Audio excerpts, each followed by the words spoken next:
하나님이 우리를 불러주시고 우리는 또 믿음으로 이렇게 하나님 앞에 나왔습니다.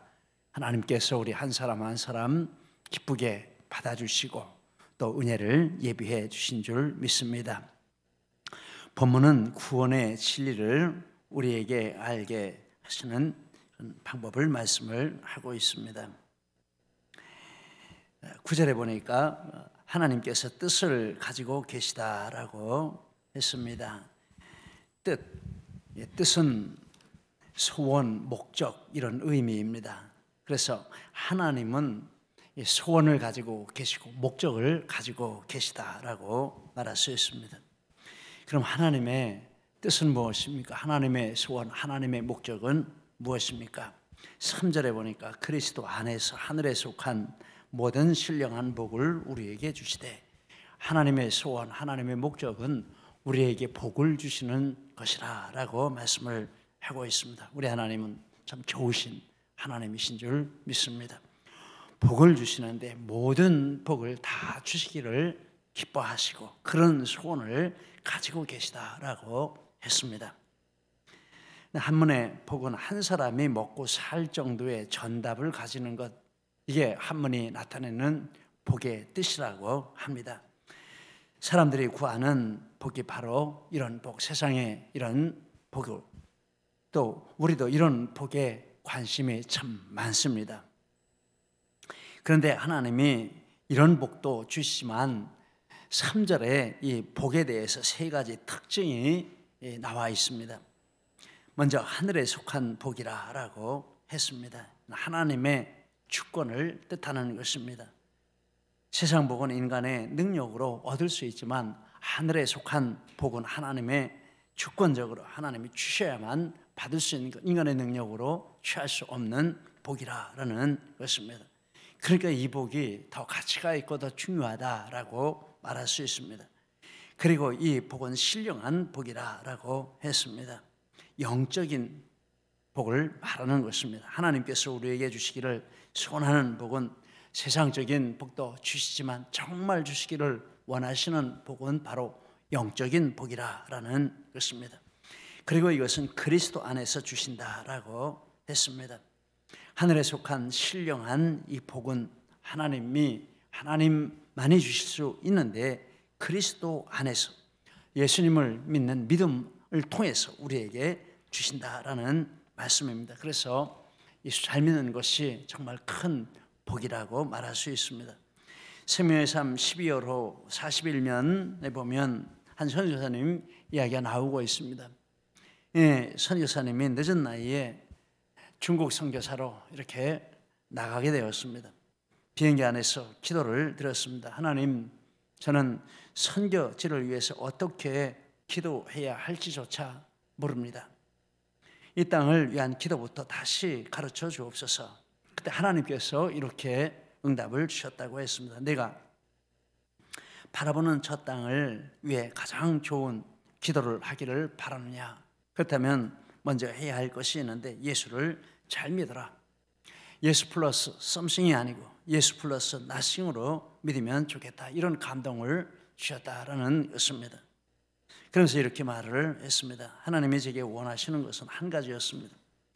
예수님을 잘 믿는 것이었습니다. 예수님 한 분으로 만족하고 예수님 한 분으로 충분하다고 고백하는 사람이 되기를 원하셨습니다 라고 했습니다. 사역 잘 하셨으리라 믿습니다. 우리 다 같이 한번 인사 나누시겠습니다. 예수 잘 믿읍시다. 우리 예수 잘 믿어야 되겠습니다. 다시 한번 예수 진짜 잘 믿읍시다. 예수 진짜 잘 믿어야 진짜 복을 받는 줄 믿습니다. 하나님의 뜻이 이거예요. 하나님의 소원, 하나님의 목적, 이 복을 주시겠다. 예수 안에서 이 복을 주시는데, 그리고 하나님이 그렇게 뜻을 이루시고자, 소원을 이루시고자 계획을 세우셨는데 이걸 예정이라 이렇게 말합니다. 5절과 9절에 예정이라는 단어가 나옵니다. 미리 결정하신다라는 뜻이죠. 넓게는 하나님께서 세상에 대한 모든 것들을 미리 계획을 세우셨습니다. 이사야 30장 32절 여호와께서 예정하신 뭉덩이를 아수르 위에 더하실 때마다 소고를 치며 수금을 탈 것이며 사도행전 17장 26절 인류의 모든 족속을 한 혈통으로 만드사 온 땅에 살게 하시고 그들의 연대를 정하시며 거주의 경계를 한정하셨으니 하나님은 세상 모든 것에 대해서 예정을 하셨다라고 말합니다. 우주의 생성과 소멸에서부터 나라의 흥망성쇠에서부터 개인의 생사화복 또 우리 머리카락 하나까지 하나님이 다 예정하시고 알고 계시다라고 말씀을 했습니다.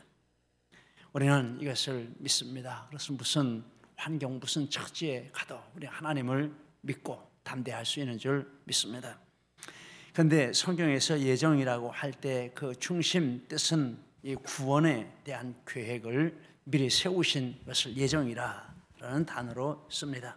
사도행전 4장 27절이야. 헤롯과 빌라도는 거룩한 종 예수를 거슬러 하나님의 권능과 뜻대로 이루려고 예정하신 그것을 행하려고 이 성에 모였나이다. 예정하신 그것, 이 구원 역사를 예정하신 것인데 지금 그것을 자기들은 모르지만 그것을 이루기 위한 존재들로 활동하고 있다라고 말합니다. 에베소 1장 11절 모든 일을 그의 뜻의 결정대로 일하시는 이의 계획을 따라 우리가 예정을 입어 그 안에서 기업이 되었으니 하나님의 이 계획 예정을 입어서 우리가 하나님의 기업이 되었다라고 했습니다. 3장 11절 영원부터 우리 주 그리스도 예수 안에서 예정하신 뜻대로 하신 것이라. 하나님께서는 우리의 구원에 대한 이 계획을 철저하고 완벽하게 세우시고 그대로 진행해 가십니다. 그러므로 우리의 구원은 절대 불변인 줄 믿습니다. 예정의 출발은 택하심입니다. 4절에 창세전에 그리스도 안에서 우리를 택하사 하나님께서 불신자들 중에서 일부를 택하셨는데 그것이 바로 우리입니다. 이것이 택하다라는 말씀의 뜻입니다. 요한복음 15장 19절 내가 너희를 세상에서 택하였기 때문에 세상이 너를 미워하느니라. 그리고 이 택하심은 어떤 인간적인 조건에 있는 것이 아니라라는 것을 우리가 성경을 통해서 계속 말씀을 들어왔습니다. 전적인 하나님의 주권에 있다라는 것입니다. 요한복음 15장 16절 너희가 나를 택한 것이 아니요 내가 너희를 택하여 세웠나니. 그래서 우리의 택함은 이것도 절대 불변입니다. 하나님이 한번 택하신 백성은 결코 버리지 아니하시고 결코 모른다 하지 아니하시고 눈동자처럼 지키시고 영원토록 하나님이 함께해 주시는 것을 믿습니다. 하나님 우리를 택하셨습니다. 할렐루야. 하나님 우리를 선택하시고 우리를 하나님의 손에 잡고 계시는 줄 믿습니다. 담대하십시오. 그리고 이렇게 택하심에서부터 출발해서 여러 과정을 거쳐서 하나님이 목적하신 거기까지 가게 되는데 그 목적을 몇 가지로 요약을 해보았습니다. 첫째는 하나님의 아들들이 되게 하시는 것이라 5절 우리를 예정하사 예수 그리스도로 말미암아 자기의 아들들이 되게 하셨으니 우리의 자연적인 신분은 마귀의 자녀, 하나님의 원수, 하나님의 진노의 대상이라고 성경이 여러 곳에서 말씀합니다. 요한복음 8장 44절 너희는 너희 아비 마귀에게서 났으니 너희 아비의 욕심대로 너희도 행하고자 하느니라. 야고보 4장 4절 누구든지 세상과 벗이 되고자 하는 자는 스스로 하나님과 원수되는 것이니라. 에베소 5장 6절 하나님의 진노가 불순종의 아들들에게 임하나니 요한복음 3장 36절 하나님의 진노가 그 위에 머물러 있느니라. 우리는 이런 신분이었습니다. 마귀에게 속한 마귀의 종이고 또 하나님의 원수이고 하나님을 싫어하고 미워하고 또 하나님의 진노를 받아야 할 자리에 있는 이런 비참한 운명 가운데 있는 존재였습니다.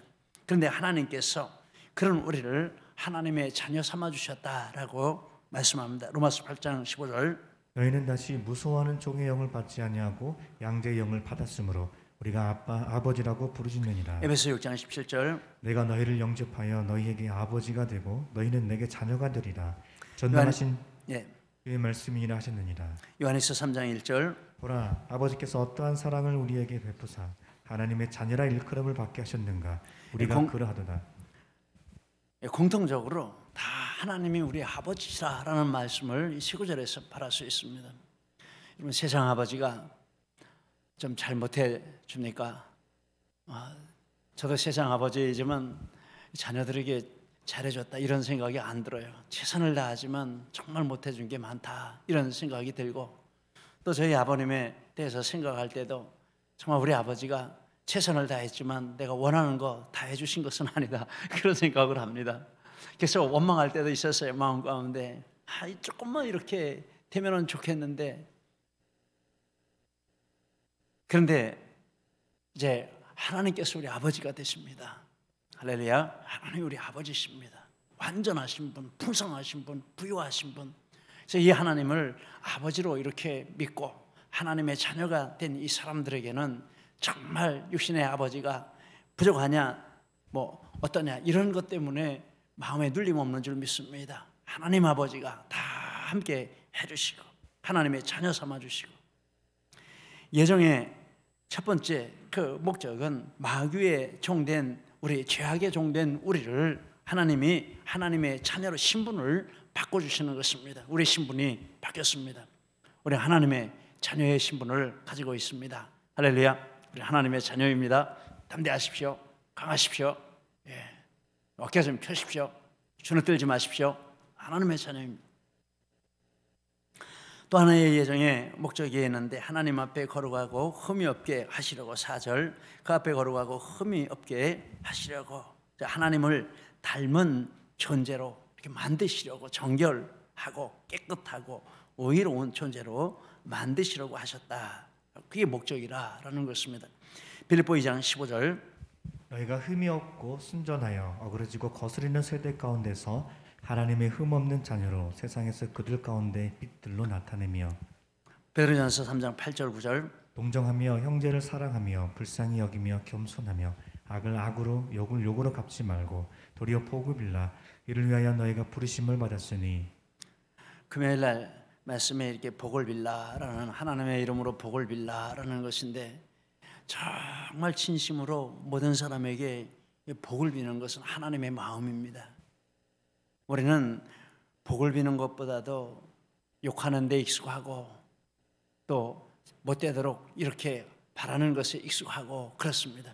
근데 하나님이 우리를 예정하셨는데 진짜 마음으로 누구에게든지 복을 빌 수 있고, 기뻐하는 자로 같이 기뻐할 수 있고 슬퍼하는 자로 같이 슬퍼할 수 있고, 이런 인격을 가지도록, 하나님의 마음을 가지도록, 성품을 가지도록 그렇게 하셨다라고 말합니다. 하나님이 우리를 이렇게 계획을 세우셨는데 그 계획의 목적은 우리 인격의 변화, 성품의 변화인 줄 믿습니다. 예수 믿고 인격이 변화되고 성품이 변화되어야 할 줄 믿습니다. 그런데 그것은 진짜 예수님 안에서 가능하다라고 말합니다. 골로새 1장 22절 이제는 그의 육체의 죽음으로 말미암아 화목하게 하사 너희를 거룩하고 흠없고 책망 없는 자로 그 앞에 세우고자 하셨으니, 만일 너희가 믿음에 거하고 터 위에 굳게 서서 너희들은 바 복음의 소망에서 흔들리지 아니하면 그리하리라. 히브리 9장 14절 영원하신 성령으로 말미암아 흠없는 자기를 하나님께 드린 그리스도의 피가 어찌 너희 양심을 죽은 행실에서 깨끗하게 하고 살아계신 하나님을 섬기게 하지 못하겠느냐. 우리 인격이 변화되는 그 출발점이 있는데요, 그것은 예수님의 이 십자가 사랑에 우리 마음에 와서 이게 부닥칠 때 우리가 변화됩니다. 하나님이신 예수님이 나 같은 자를 위해서 죽으셨는데 내가 이 사랑에 어떻게 반응을 할까? 이 사랑을 어떻게 감사할 수 있을까? 하나님이 나 같은 자를 위해서 이렇게 용서하시고 사랑해 주셨다면 내가 용서하지 못할 사람이 없고 사랑하지 못할 사람이 없지, 이런 마음에서부터 인격의 변화가 시작되고 성품의 변화가 시작이 된다라는 것입니다. 하나님이 우리에게 이렇게 예정하신 것은 이런 죄악되고 악하고 더럽고 추하고 이런 것들이 변화되어서 이렇게 거룩하고 흠이 없는 인격을 가지게 하시려고, 성품을 가지게 하시려고, 얼마나 감사한 일인지 모르겠습니다. 그리고 예정의 궁극적인 목적은 하나님을 찬송하게 하려는 것이라 6절과 12절과 14절에 3번씩이나 말씀을 하고 있습니다. 어떻게 하나님을 찬양할 수 있습니까?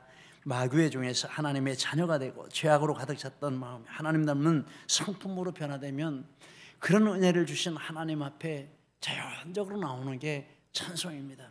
이게 진짜 찬양이고 이게 진짜 하나님이 받으시는 찬양의 제사가 되는 줄 믿습니다. 이것이 하나님의 궁극적인 예정의 목적입니다. 그리고 이것은 하나님 나라에서 모든 나라 열방 민족이 함께 하나님을 찬양할 때 완성이 될 줄 믿습니다. 여러분 이 땅에서 이런 기쁜 찬양을 하나님 앞에 계속해서 올려드리고 연습하는 우리 모두가 되면 참 좋겠습니다.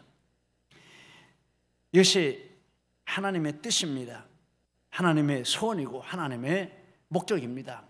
그런데 문제가 있습니다. 무슨 문제가 있습니까? 이게 비밀이라 라고 말합니다. 우리가 읽은 말씀에 9절에 그 뜻의 비밀, 하나님의 뜻의 비밀, 하나님의 소원이 비밀이고 하나님의 목적이 비밀이라. 비밀은 우리가 잘 아는 대로 감춰져 있다, 모른다라는 뜻이죠. 원래 이 원은 입을 닫다라는 거기서 나왔습니다. 입 딱 닫고 있으면 비밀이 되는 거죠. 알 수가 없죠. 그래서 하나님의 이 뜻은 비밀이다. 근데 진짜 비밀일까요? 아닐까요? 진짜 비밀은 아니에요. 왜냐하면 이 비밀이라고 말했지만 이게 공개되어 있기 때문입니다. 누구에게 공개되어 있습니까? 선자들과 사도들에게 공개하셨다라고 말합니다. 아모스 3장 7절.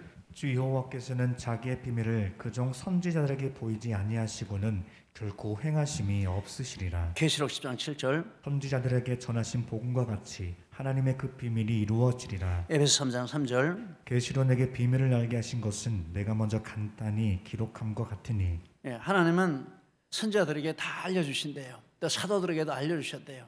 비밀이 아니죠. 그런데 그런 특별한 분들에게만 알려주신 것이 아니라 모든 민족과 만국에 다 알려주셨대요. 로마서 16장 26절. 모든 민족으로 믿어 순종케 하시려고 알게 하신 바 그 비밀의 계시를 쫓아 된 것이니. 모든 민족에게 알려주셨다. 디모데전서 3장 16절. 그도다 경건의 비밀이여 그는 육신으로 나타난 바 되시고 영으로 의롭다 하심을 받으시고 천사들에게 보이시고 만국에서 전파되시고 세상에서 믿음바 되시고 영광 가운데서 올려지셨느니라. 만국에까지 다 알려주셨대요. 비밀이 아니죠. 그러니까 누구나 다 들은 이야기예요. 누구나 다 아는 이야기예요.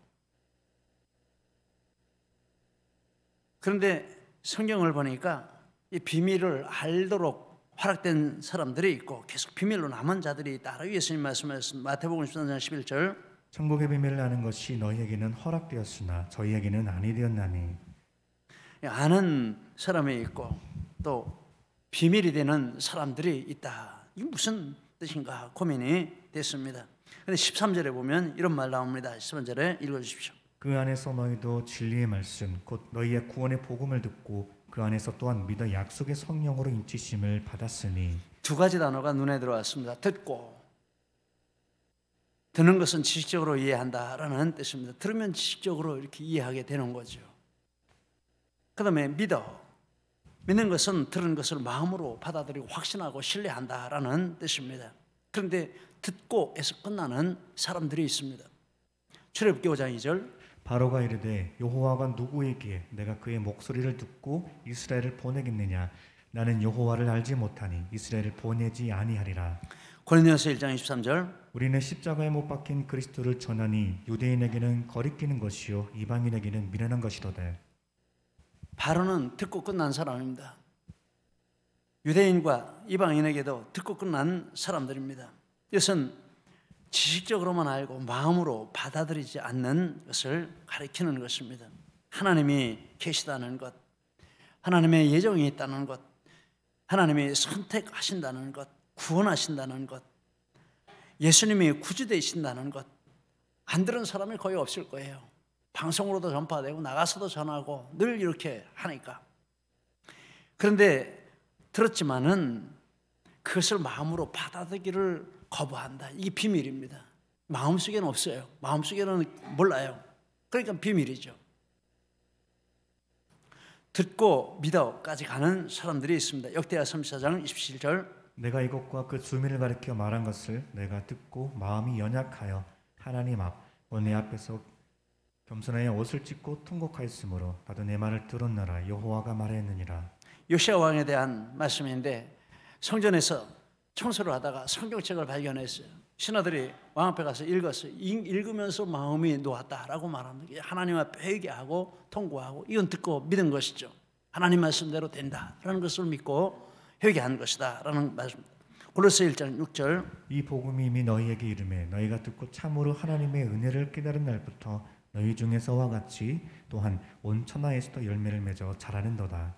예, 듣고 믿고 깨달아서 이렇게 열매가 자란다라고 했습니다.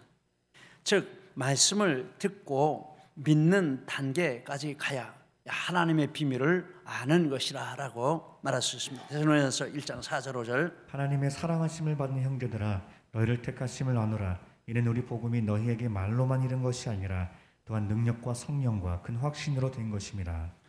예, 이렇게 믿고까지 가면 성령과 능력과 큰 확신으로 마음 가운데 이건 진리다.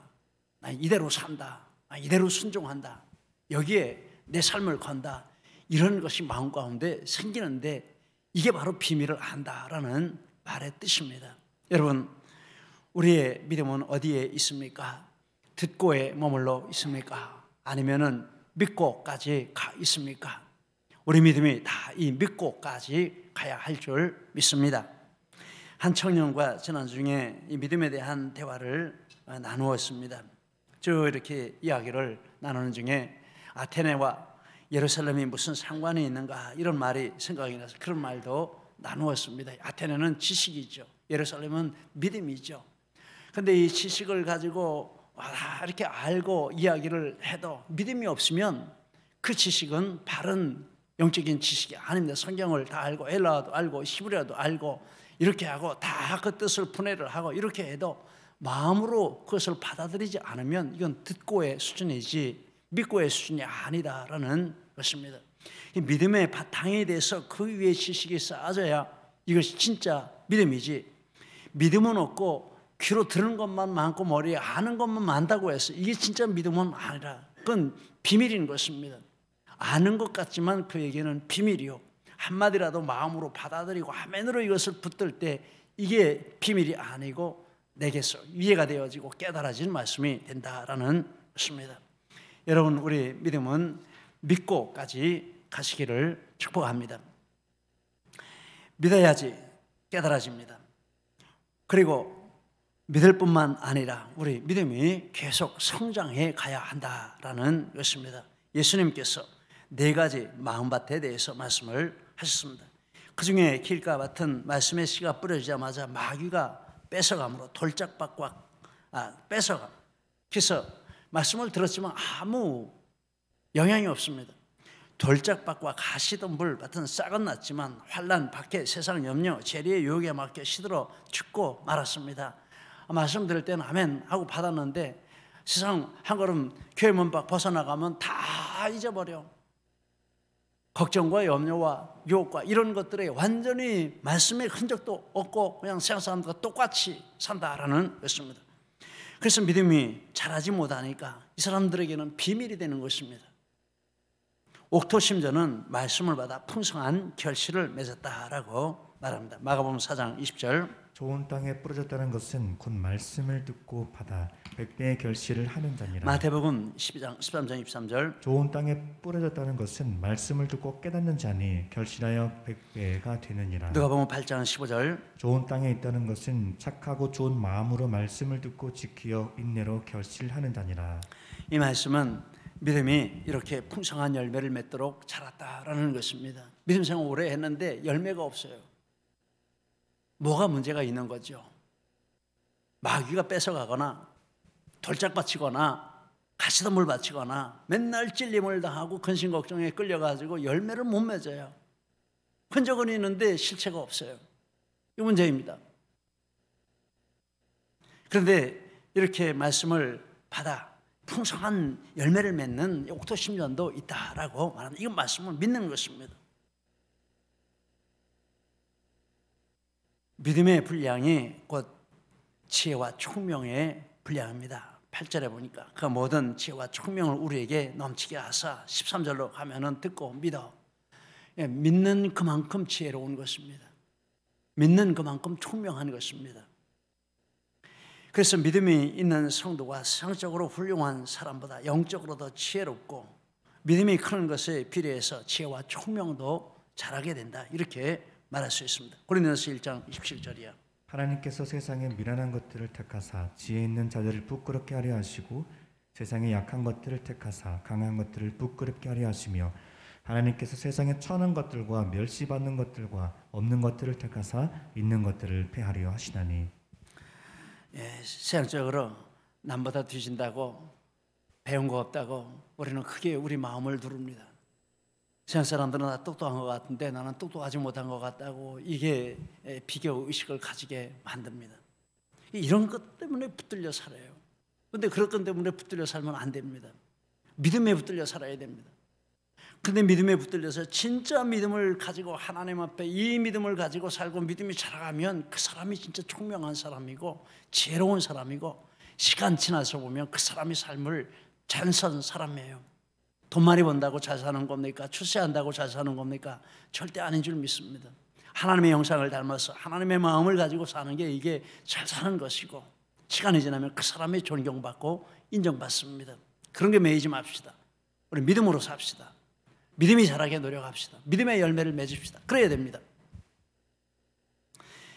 믿음이 지혜이고 믿음이 총명입니다.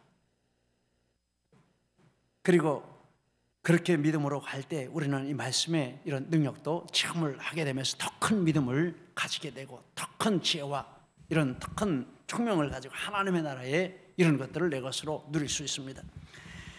믿음으로 하나님이 내 의식주를 책임져 주시는 이런 은혜를 우리 누리시기 바랍니다. 마태복음 6장 30절 같이 읽겠습니다. 오늘 이따가 내일 아궁이에 던져지는 틀풀도 하나님이 이렇게 입히시거든 하물며 너희일까 보냐 믿음이 적은 자들아 그러므로 염려하여 이르기를 무엇을 먹을까 무엇을 마실까 무엇을 입을까 하지 말라. 성경에 계속 하시는 말씀이 이 말씀입니다. 근데 우리는 이게 그냥 우리의 모든 것을 누르고 있어요. 날마다 뭘 먹을까 뭘 어디에 살까 뭐 할까 이런 걱정이 우리의 모든 것을 지배하고 있어요. 여기서 벗어나야 됩니다. 그게 믿음입니다. 하나님 나는 하나님의 일을 염려할 테니 하나님 내 일을 염려해 주세요. 이렇게 살아야 되지 않겠습니까? 이게 정말 즐거운 삶이 아니겠습니까? 이렇게 사는 사람들도 많이 있습니다. 그리고 그게 지혜고 그게 능력이죠. 이런 것들을 체험하면 물질로 사는 게 아니다. 이게 지혜죠. 세상의 환경으로 사는 게 아니고 하나님 말씀으로 사는 거다. 이렇게 말할 수 있는 줄 믿습니다. 믿음으로 질병 고쳐주시는 은혜도 우리는 체험해야 되겠습니다. 마태복음 9장 22절 같이 읽겠습니다. 예수께서 돌이켜 그를 보시며 이르시되 따라 안심하라 내 믿음이 너를 구원하였다 하시니 여자가 즉시 구원받으니라. 혈루증 앓던 여인이 시험도 많고 꽤 많아져 마침내 예수님 찾아와가지고 고침을 받았습니다. 마태복음 15장 28절도 같이 있습니다. 여자여 내 믿음이 크도다 내 소원대로 되리라 하시니 그때로부터 그의 딸이 나오니라. 여인도 한번 엎드려가지고 기도해서 응답받은 게 아니라 정말 끝까지 예수님 붙들었을 때 그 딸의 문제가 해결되는 이런 축복을 받았습니다. 우리 내년에 365일 저녁 기도를 하려고 이렇게 준비를 하고 있습니다. 여러분 이 환자 병자들 치유 문제를 위해서 집중적으로 기도하려고 합니다. 우리의 인생의 문제들을 놓고 또 기도하려고 합니다. 아마 365일 하면 하나님 들어주지 않겠어요? 막 그렇게 기도하다가 보면 영안도 열릴 줄 믿습니다. 그렇게 기도하다 보면 하나님의 능력도 임할 줄 믿습니다. 우리 그런 자리를 갖고 가도록 함께 협력해 주시기를 바랍니다. 이렇게 믿음으로 이런 것들을 체험하게 될 때 얼마나 마음이 담대하고 하나님은 다 해주신다. 이게 지혜가 아니겠습니까? 병들었다고 낙심하고 문제 생겼다고 주저앉고 그저 죽었다 하고 이렇게 포기하고 이렇게 하는 이게 지혜가 아니지 않습니까? 믿음으로 악한 영을 물리쳐 주시는 이런 체험도 해야 할 줄 믿습니다. 마태복음 17장 18절 같이 읽습니다. 예수께서 꾸짖으시니 귀신이 나가고 아이가 그때부터 나오니라. 사도행전 16장 18절 예수 그리스도의 이름으로 내가 네게 명하노니 그에게서 나오라 하니 귀신이 즉시 나오더라. 세상 사람들은 귀신을 별로 인정 안 합니다. 환경의 문제이고 뭐 이런 관계의 문제 이렇게 말하는 진짜 귀신도 있습니다. 귀신의 역사하는 영역도 있습니다. 그런데 믿음으로 이렇게 믿음이 커지면 그런 영역에 대해서도 역사할 수 있습니다. 이게 지혜고 이게 총명이죠. 그것들을 알아보고 분별해내고 쫓아낼 수 있는 이게 지혜고 총명이죠. 이런 은혜도 하나님이 우리에게 주십니다. 믿음으로 고난을 이기게 해주시는 은혜도 체험해야 되겠습니다. 베드로전서 5장 9절 같이 있습니다. 굳건하게 하여 그를 대적하라. 이는 세상에 있는 너희 형제들도 동일한 고난을 당하는 줄을 알미라. 데살로니가서 1장 4절 모든 박해와 환난 중에서 너희 인내와 믿음으로 말미암아 하나님의 여러 교회에서 우리가 친히 자랑하노라. 이 믿음으로 가지고 너희 믿음이 굳건하여 너희 믿음으로 말미암아 고난을 이긴다라고 했습니다. 고난이 우리를 망하게 하는 것 아닙니다. 믿음이 없는 것이 문제인 것입니다. 이번에 다니엘 기도회 하면서 21일 동안 다 어떻게 고난당하는 분들만 이렇게 뽑아가지고 간증을 시키는지, 근데 정말 아무리 고난이 커도 믿음으로 다 이기는 것을 보면서 얼마나 큰 은혜를 우리가 받았는지 모릅니다. 여러분, 이런 믿음으로 이렇게 나아갈 때 이런 능력도 하나님이 주시고 이런 능력을 체험할 때 이것이 진짜 진리다라고 믿고 나가면 그게 지혜죠. 그게 총명이죠. 영의 세계를 알고 그것을 내 것으로 삼고 그 세계에 이렇게 나가는 이게 지혜고 총명인 줄 믿습니다. 우리는 하나님 앞에 이렇게 해서 머리로는 알지만 믿지도 못하고 체험하지도 못하면 그게 비밀입니다. 예, 하나님의 뜻이 비밀인 신앙생활을 하는 사람들도 세상들뿐만 아니라 우리는 하나님의 뜻이 비밀이 아닌 이것은 내가 믿어진 것이고 내가 체험한 것이고 내가 나눠줄 수 있는 이런 것이 되는 자리까지 우리가 가야 합니다. 이게 하나님이 기뻐하시는 것입니다. 하나님의 뜻은 오늘 우리에게 비밀이 되어서는 안 되는 줄 믿습니다. 분명한 진리가 되고 분명한 확신이 되고 분명한 체험이 될 때 이 세상에 영향을 끼치는 역사가 있을 줄 믿습니다. 이런 우리 교회가 되고 이런 우리 모든 성도님들 되시기를 예수님 이름으로 축복합니다. 기도하시겠습니다.